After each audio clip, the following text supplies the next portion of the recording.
जब से रूस और यूक्रेन का युद्ध शुरू हुआ है, तब से ही यूक्रेन की ढाल बने पश्चिमी देश लगातार उसे हथियारों की सप्लाई कर रहे हैं। लेकिन वहीं रूस अपने दम पर इस युद्ध को लड़ रहा है। रूसी सेना ने कई मौकों पर अमेरिकी हथियारों को तबाह किया है, चाहे वो फिर अमेरिका के अब्राहम टैंक्स हों या एटकेम्स मिसाइलें। यहाँ तक कि अब तो एक रूसी कंपनी ने यूक्रेन को मिलने वाले F-16 को मार गिराने वाले सैनिकों को इनाम देने की घोषणा भी कर दी है। वहीं अमेरिका समेत नेटो देशों की ओर से सैन्य मदद के बावजूद रूस यूक्रेन को बड़ा नुकसान पहुंचाता रहा है। इस कड़ी में एक बार फिर रूसी सेना ने आक्रामक तेवर दिखाते हुए यूक्रेन को बड़ा झटका दिया। साथ ही रूसी सेना ने एक बार फिर यूक्रेन के पश्चिमी देशों को आईना दिखाने का काम किया।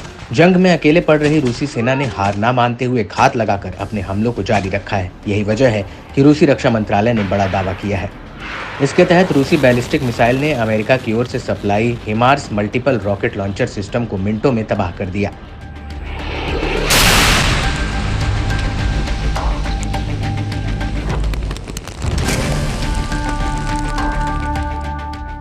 रूसी रक्षा मंत्रालय ने अपने दावे की पुष्टि करते हुए हमले का वीडियो भी जारी किया। इसमें देखा जा सकता है कि रूसी हमलों में अमेरिका का हिमार्स मल्टीपल रॉकेट लॉन्चर जलकर राख हो जाता है।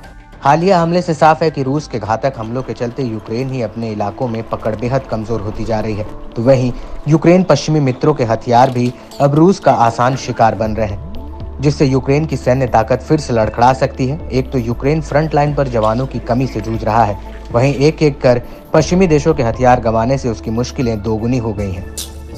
रूसी सेना के मुताबिक अमेरिका के इस रॉकेट लॉन्चर को रूस के निगरानी ड्रोन ने ट्रैक किया था। इसकी यूक्रेन के निकोलाइव इलाके के नोवोपोत्रोका गांव में देखा गया था। टारगेट की पहचान करने के बाद रूसी सेना ने अपने स्कंदर M सिस्टम से दागी बैलिस्टिक मिसाइल से जोरदार हमला किया। इस भयंकर हमले में अमेरिकी रॉकेट लॉन्चर हिमार्स तबाह हो गया, तो वहीं उसके चालक दल के सदस्यों के हताहत होने की खबर है। हमले के ड्रोन फुटेज में हैंगर को नष्ट होते हुए दिखाया गया है। साथ ही एक और ब्लास्ट भी हुआ, जो कि ये लॉन्चर के बारूद स्टॉक का माना जा रहा है।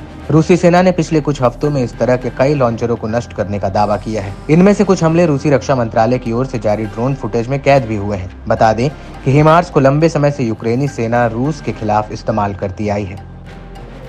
इसके अलावा रूसी रक्षा मंत्रालय ने पश्चिमी देशों के 50 से ज्यादा ट्रेनर्स को मार गिराने का दावा किया। बताया गया कि खार्किव इलाके में अस्थायी तैनाती पॉइंट पर पश्चिमी देशों के ट्रेनर्स और भाड़े के सैनिकों की पहचान की गई थी। इसके बाद रूसी सेना ने स्कंदर M मिसाइल सिस्टम का इस्तेमाल करते हुए उन पर हमला बोला, जिसमें उनको बड़ी कामयाबी हाथ लगी। वीडियो में दावा किया गया कि विदेशी भाड़े के सैनिक यूक्रेनी सेना की ओर से युद्ध में सक्रिय रूप से हिस्सा ले रहे हैं। रूस अक्सर विदेशी नागरिकों को यूक्रेन की यात्रा करने के खिलाफ चेतावनी देता है। दरअसल अंतर्राष्ट्रीय मानवीय कानून के तहत भाड़े के सैनिकों को लड़ाकू नहीं माना जाता। रूसी मंत्रालय के मुताबिक करीब 13,000 से ज्यादा विदेशी भाड़े के सैनिक के तौर पर यूक्रेन के लिए लड़ने के लिए आए। इस दौरान करीब 6,000 से ज्यादा सैनिक लड़ाकों का खात्मा किया गया है।